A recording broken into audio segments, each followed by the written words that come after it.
안녕하세요. 찰리브라입니다. 어저께까지 전체적인 코인이 막 이렇게 올라가다가 또 오늘같이 파란불이 전반적으로 이렇게 쓱 보이면 이제 폭락장이 옵니다. 막 이렇게 설레발 치시는 분들도 아마 있을 거예요. 근데 뭐 각자 이제 뭐 상승장을 바라보시는 뷰를 보시는 분들은 그냥 홀딩하는 관점으로 있는 거고 뭐 아니다. 이제 앞으로 뭐 전 세계 매크로가 엄청 안 좋기 때문에 1분기 이후에는 폭락장이 연출될 거야 라고 생각하시는 분들은 1만 5천 달러에서 아마 기다리시면 그게 아마 맞을 거라고 저는 생각을 해요. 저는 뭐 예전에도 이제 제 주간을 계속 폈지만 그냥 뭐 홀딩하는 관점으로 저는 뭐 지속적으로 할 거거든요. 근데 이런 와중에 여기 보시면 이런 뉴스가 나왔어요. 코인베이스 유로 연동 스테이블 코인 EUROC 상장시켰다.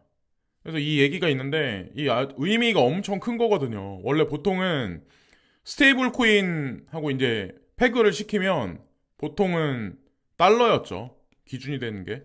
그리고 달러에서 파생된 게 USDT, 테더, 그리고 USDC죠. 이게 양대죠. 이게 BUSD가 확장이 엄청 되면서 USDC의 어떤 그 유동성이나 인지도가 확 떨어졌는데 그거를 자 BUSD가 가져갔었고 지금 BUSD가 팍소스를 통해서 SEC에서 지금 태클을 당하니까 BUSD가 떨어지고 USDT로 넘어가서 그래서 어쨌건 이동할 수 있는 어떤 그런 물고 틈은 만들어 놓고 SEC에서 지금 쇼를 한다라는 생각을 하거든요. 저희 이제 개인적으로 어떤 사람들은 이 얘기를 보고 지금 SEC에서 하는 어떤 그 행태를 보고 그냥 이것 때문에 이제 뭐 폭락이 올 거다라고 이제 생각하시는 분들도 있지만 빠져나갈 구멍을 만들어 놓고 이렇게 한다는 의미가 참 재미난 연극의 하나라고 이제 생각을 하는데 일단은 유로 연동했으니까 유로 연동했으니까 다음에는 아마 엔화가 되지 않을까라는 생각을 합니다. 그건 뭐 추후에 충분히 나올 수 있는 기사니까 미리 한번 제가 리뷰를 한번 하고 그리고 요런 얘기가 지금 나와요. 여기 보시면은 자, 게리 겐슬러 SEC에서 뭐 섀도우 크립토 규칙이 시행 사례로 구체화되고 있다. 그래서 구체적으로 얘기를 하고 있는데 여기 보면 수십 가지 조치를 발표했지만 업계는 보류 패턴에 있습니다. 그러니까 사실은 쇼잉은 하고 있는데 구체적인 명확성이 아직까지 나오지 않는 현재의 시점. 이게 나와야 돼요. 이게 궁극적으로 지금 그래서 뭐 예? 연극을 엄청 잘하시는데 예? 제가 보기에는 쇼로밖에 안 보여요. 이거는 가상자산에서 투자를 좀 오래 하신 분들 같은 경우는 아마 이거를 아마 다 보실 거고 그분들은 속지 않고 지금까지 이제 생존하고 계신 분들이니까 2015년부터 2016, 17, 18년, 19년을 넘어서 2023년까지 엄청나게 다채로운 쇼와 연극이 있었습니다. 자, 그거를 뭐 제가 이거를 말씀드리면은 야, 너무 음모 아니냐 이렇게 보실 분 있겠지만 세상은 모든 게 다 음모입니다. 뒤통수를 그거를 잘 이렇게 필터링을 잘 못하면 뒤통수를 자주자주 맞다 보면 절대로 부자가 못 돼요.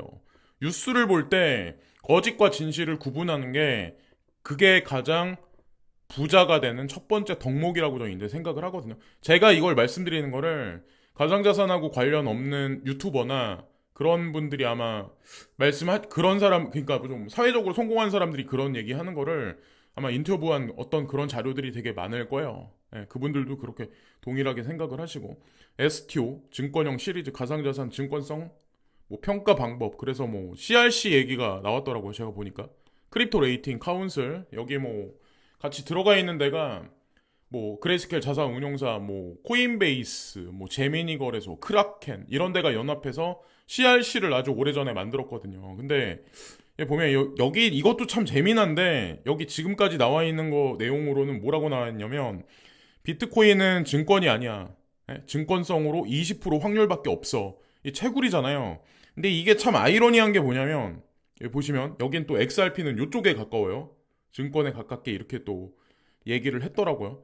보면은 여기 뭐라고 돼 있냐면 왜 비트코인은 SEC에서도 그런 얘기를 했잖아요. 이거는 상품이고 그죠? 근데 여기 이후에 요 자리 정도면은 보통 LTC나 BCH가 들어가 있어야 되거든요. 근데 요 자리에 없어. 예. 그 얘기는 뭐냐면 이게 잘못된 거예요. 예. 여기에 그런 채굴 코인들이 도지라든가 이런 친구들이 여기 포진해 있는 게 그게 정상적인 거죠. 아마 그래서 구체적인 사항이 XRP 뭐 명확성이 나오면 아마 디테일하게 아마 숨기지 않고 뭐 얘기할 거라고 저는 생각합니다. 그리고 리플 법률 고문이 뭐 SEC 대법원 소송 5건 중에 뭐 4건은 패소했다. 이 뉴스만 보면 아주 희망차죠. 100%뭐 승소를 못한다는 의미가 아니라 무슨 의미냐면 이 기간과 사이클을 두고 위믹스 같이 XRP 같다 사람들이 쉽게 돈을 못 벌게 만들 가능성이 상당히 높다. 생각지도 않은 일들이 벌어질 거고 저 이제 그럴 거라고 이제 전 생각을 하거든요. 그리고 사람들이 예상하는 기간이 지났을 때 어느 정도 지났을 때 뭐 그럴 수도 있고 아니면 뭐 우리가 생각하는 기간에 뭐 우리가 원하는 기사가 나올 수도 있고 그건 모르지만 어쨌건 이번에 위믹스 사태를 보시면서 그거를 절대로 잊으시면 안 된다는 거죠. 모건 스탠리 연준 올 여름까지 최소 2, 3회 금리 인상할 거야. 그래서 S&P 500 지수가 3,000선까지 떨어질 수도 있어.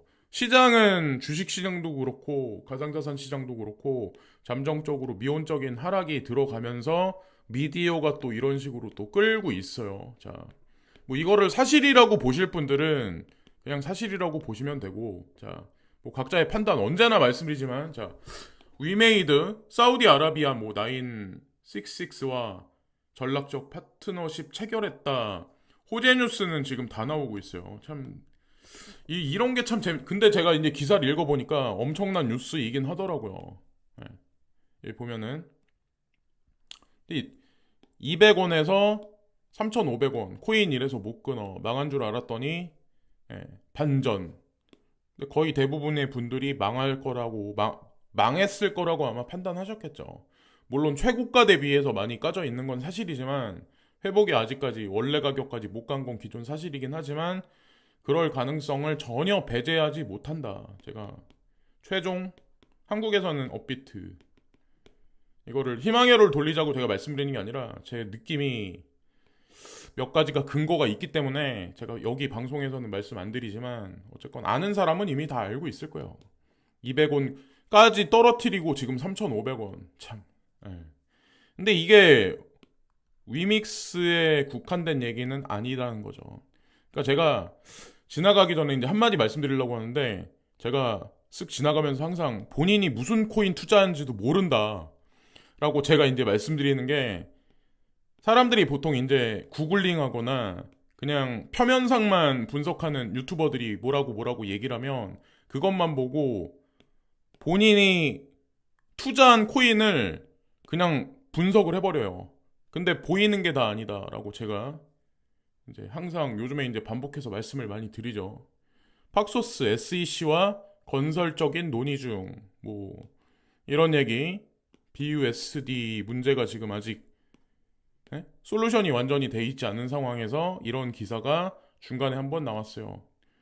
이게 과연 페이크일지 아니면 뭐 어떤 건지 자, 잘 보시면 도이치뱅크 토큰화된 투자 플랫폼 뭐 시험 완료 그래서 STO에 관한 얘기 그리고 뭐 어떤 토큰화된 투자 플랫폼 ETF와 관련해서 여러 가지 것들이 지금 디지털화돼서 증권 시장에 어떤 하나의 카테고리로 형성되고 있는 현재 시점이고 모든 현재 있는 주식들도 증권화돼서 STO화 돼서 향후에 투자 시장에서 막 이렇게 전 세계적으로 돌아다니지 않을까 더 많은 자금들이 들어오지 않을까라는 생각을 합니다. 그리고 이 나이아라가 전륜발이 나이지라는 개편을 위해 뭐 뉴욕의 기반 회사와 협상 중 그래서 R3 얘기를 하더라고요. R3 자 이게 또 의미가 엄청 커요. 자 그리고 인도 싱가포르 국가지불 네트워크 확장 암호화폐에 무엇이 포함되어 있냐 국경 간 송금 서비스 은행 파트너 중 하나는 정부의 12DC 프로그램의 일부이기도 합니다. 작년 말에 근데 이런 얘기를 인도 정부는 그런 얘기를 했었죠. 이제 기존에 뭐 이런 얘기 CBDC 뭐 파일럿 테스트를 할 거다 뭐 이런 얘기 뭐 도매와 소매가 있는데 이거를 이제 점진적으로 이제 시행을 할 거고 근데 이런 얘기를 하는 와중에 30%뭐 세금을 매긴다라는 얘기가 있고 거기다가 뭐 다양한 사람들이 다양한 견해를 피고 있는데 여기서도 이제 중심축이 뭐냐라는 거를 파악을 해야 되는 거죠. 예, 투자에서 뒤통수를 맞지 않으려면 어쨌건 아주 중요한 얘기가 사실 숨겨져 있었어요. 기계 학습 알고리즘 2023년 3월 1일 XRP 가격을 설정합니다. 이거 낚시성 기사인데 제가 그래서 기사를 읽어보니까 과연 챗 GPT가 뭐라고 얘기를 했을까? 근데 여기 보면은 0.3910이라고 여기 써 있어요. 0.3910이라고 여기 써 있는데 이게 원화로 환산하면 509원이거든요. 이게 의미가 있나? 근데 이걸 분석한다는 자체가 저스틴선 암호화폐 거래소 후오비 아시아 본사 홍콩으로 이전. 이 의미가 엄청 크죠. 네, 의미가 별 5개짜리죠.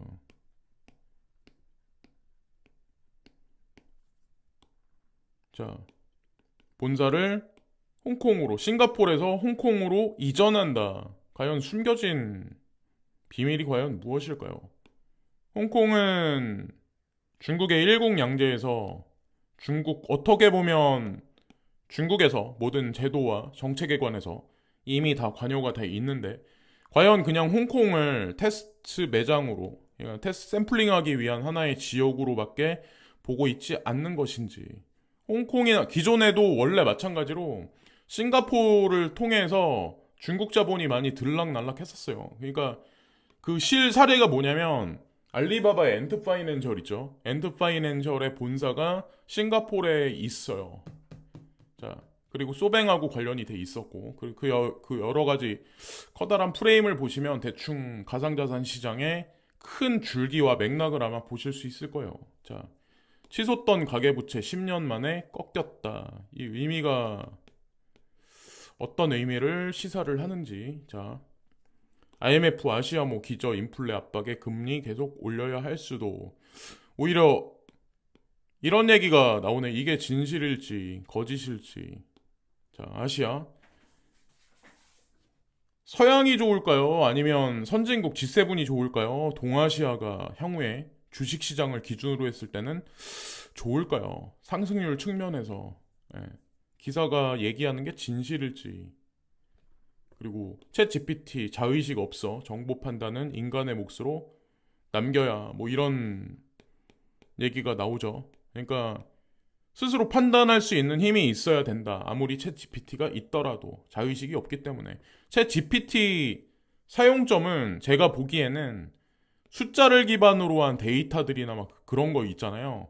그런 거를 잘 이렇게 뭐 하시는 분들은 이걸 사용하시면 되게 좋은데 그 외에 뭐 여러 가지 기사라든가 데이터를 통해서 결론을 인문학에서 뭐 인문학이 가미된 뭔가 종합적인 매크로나 이런 데서 결론안을 도출하기에는 좀 제한적인 한계가 분명히 챗 GPT는 있거든요.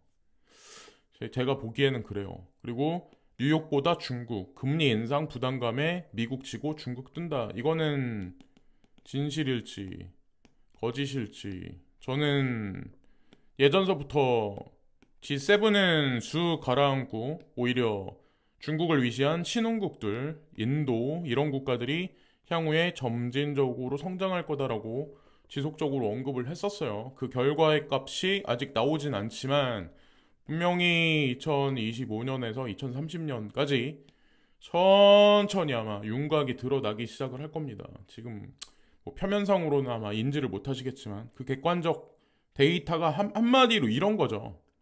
예, 브랜드별 TV 시장 여기 보면은 삼성이 부동의 1위이긴 한데 19.6%인데 여기 TCL사와 하이센스, 샤오미 여기 기타에도 중국 기업들이 아마 들어가 있을 거예요. 그래서 샤오미, 하이센스, TCL만 합쳐도 여기 삼성이 19.6%를 그냥 뛰어넘습니다. 아마 28% 정도 될 거예요.